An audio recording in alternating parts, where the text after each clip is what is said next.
मैं आज आपसे और एक अद्भुत गवाही के बारे में बताना चाहता हूँ। उनका नाम है विलियम कोलगेट। विलियम कोलगेट, यह नाम सुनते ही आप समझ सकते हैं कि दुनिया भर में हर एक शहर और गांव में इनके द्वारा तैयार किया हुआ कोलगेट पेस्ट हमें याद आती है। जी हाँ, विलियम कोलगेट के गवाही के बारे में और उनके जीवन में प्रभु यीशु ने क्या चमत्कार किया है और इनके जीवन के द्वारा व्यक्तिगत रूप से हम क्या सीख सकते हैं, इस संदेश में हम देखेंगे। विलियम कोलगेट का जन्म 25 जनवरी साल 1783 को इंग्लैंड के केंट में हुआ था। उनके पिता का नाम रॉबर्ट कोलगेट है और वह एक किसान थे। उनकी परिवार गरीब अवस्था में था।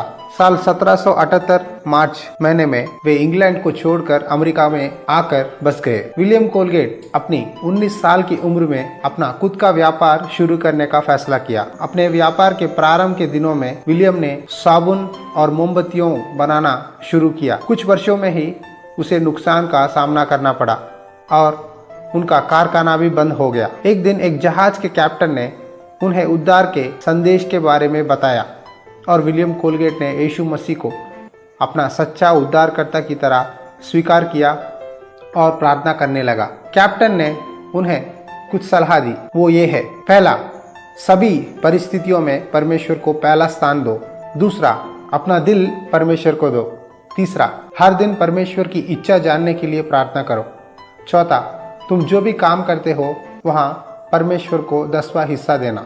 ये 4 बातों को पकड़कर विलियम कोलगेट ने परमेश्वर से प्रार्थना करने लगा और फिर अपना व्यापार को शुरू किया और कैप्टन के द्वारा दी गई सलाह का पालन किया। विलियम कोलगेट सुसमाचार सुनकर अपना आध्यात्मिक जीवन को ठीक किया। हालांकि वह व्यापार में बहुत कठिनाइयों को सामना करना पड़ा, लेकिन उसने प्रार्थना करना और बाइबल पढ़ना नहीं छोड़ा। 6 साल के बाद कारोबार में उन्होंने बड़ी सफलता हासिल की। वहाँ न्यूयॉर्क शहर में एक विजयी और प्रसिद्ध व्यापारी बन गए। जबकि उनका व्यापार बढ़ रहा था, तब उसने अपना दशमांश से अधिक देना शुरू किया। इस तरह 10% से लेकर 20% और 20 से लेकर 30% दशमांश परमेश्वर को देना शुरू किया। उसका व्यापार और भी ज़्यादा बढ़ता गया। उसने जाना कि परमेश्वर को जितना देने से उतना उसका व्यापार में लाभ पाने लगा। विलियम कोलगेट परमेश्वर के साथ एक वचन बांधा और सेवकाई को भेंट देने में वफादार रहा। इसीलिए हम आज देख सकते हैं कि परमेश्वर ने उनका व्यापार को एक महान साम्राज्य बना दिया। अपने अंतिम समय में उसने परमेश्वर को 90% धन व्यापार में से देना शुरू किया और उसने सिर्फ 10% से अपनी ज़रूरतों को पूरा करने लगा। विलियम कोलगेट ने कई विश्वविद्यालयों को शुरुआत किया और वहाँ थियोलॉजी कॉलेज को भी मदद करता था। वहाँ व्यक्तिगत रूप से और परिवार में ईमानदार जीवन जीता था। उनके द्वारा तैयार की हुई टूथपेस्ट, शेविंग क्रीम और सोप्स दुनिया भर के लोगों के द्वारा मान्यता प्राप्त किया।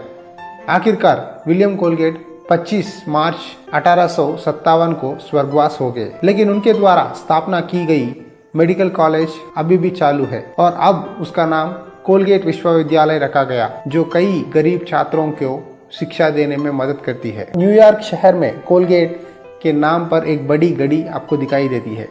उसका अर्थ है कि परमेश्वर को जो समय देकर जीवन में कामयाबी पाया व्यक्ति।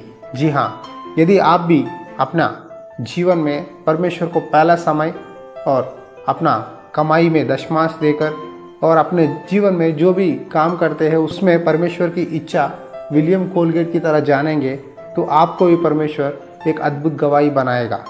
बाइबल में लिखा है, दिया करो तो तुम्हें भी दिया जाएगा। दुनिया में कोई ऐसा व्यक्ति नहीं है आज तक जिसने परमेश्वर को दान देकर भिखारी बना है। आपके पास जो है उसे परमेश्वर को देंगे, तब परमेश्वर आपके पास जो नहीं है उसे देगा। मसीह में प्यारे भाइयों और बहनों, आज इस संदेश के द्वारा मैं आपको फिर से बताना चाहता हूँ कि परमेश्वर आपको आपका दिल पूछ रहा है।